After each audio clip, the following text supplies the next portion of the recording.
I have asked for. I tell you. I mean, his handwriting wasn't half bad, so this had to be very early. I'd say 8, 9 at the latest. Already, all he wants, puzzles, magic. All right? It just doesn't get any better than this. Now, if anybody can help me read this handwriting, they can tell me what the set of toy tips and ball of DKN means. I have no idea. I can't decipher that for the life of me. But nothing much else. Your friend, Martin Gardner, and Jim, a little flag and a little gun that shoots stoppers. Goodbye. All right. So, those who don't know what that is, there's a Mr. Magic set. There were many of these. These were sold by Gilbert, J.C. Gilbert, I think. And there's the puzzle, one of the puzzle party sets. There were many of each of these for sale in different sizes and shapes. The puzzle parties were pretty normal mechanical puzzles. Gardner went on to collect every mechanical puzzle that could be ordered by mail. Every puzzle that could be ordered by mail, he bought and acquired. I asked him how he could do that, and he said, well, his father had enough money, I guess. He had quite an interest. He eventually gave those puzzles away to a professor at University of Chicago, and they disappeared now. All right.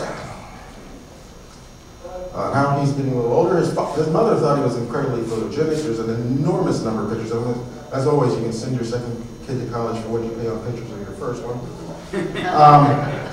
But just as an evidence of how that went, here's the young socialite, and in the Tulsa Tribune, Martin Gardner, son of so-and-so, will host an afternoon delightful party with his home. Entertains his classmates from the 6th grade at Lee School, so forth. So his mother was making sure that he stayed visible to the extent that he actually showed up in a newspaper article like that, where Tulsa boys were being interviewed. Now you can't, again, as a biographer, ask for anything better than this, because I have here 7 column inches of an interview with Martin Gardner when he was 10 years old, telling me all the things he's interested in. So, you know, it doesn't get better than that. And he's, of course, the bottom middle one there. His brother's number 5. He was interested in Tom Mix, in case you're curious. He was a great fan of going to the Western serials, read Sherlock Holmes, things like that. All right. Here he is, the dominant editor, standing there, dominating the table as the editor of the school newspaper. I like that one. The other people are kind of scruffy, I have to say. Here he's entering high school.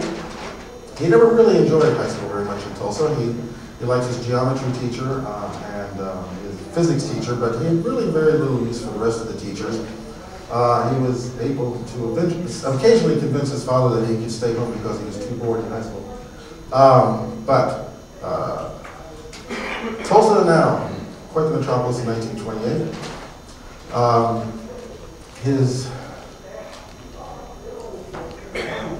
I lost my notes here.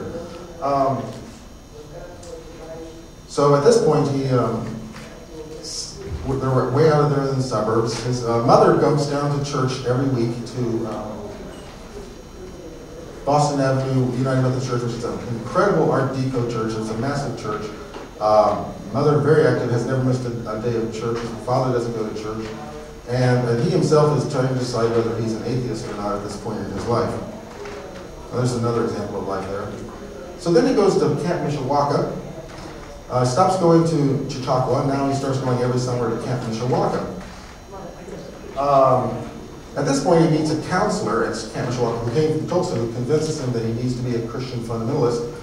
And he does become a Christian fundamentalist, as most of you know, for the next 8 years of his life. So that was that. But he went every summer to Camp Mishawaka for many years. Oddly enough, his son went to Camp Mishawaka. His grandson now goes to Camp Mishawaka, and his son is a counselor there right now. Now, just to get a little off topic here, but still talking about the Tulsa influences. I've talked in the past about some other things he was reading at this point in his life, but I don't think I've mentioned this before. So, Science and Invention is a magazine that he was deeply influenced by. He read them all. This is one of the Gertensback magazines.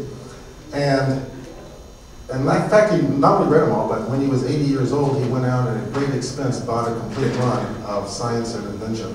so you could read them all again. And so this is a normal issue with a gold cover. And it says, "Beware the fake radio doctor." Okay, so this is a magazine. Gernsback was a very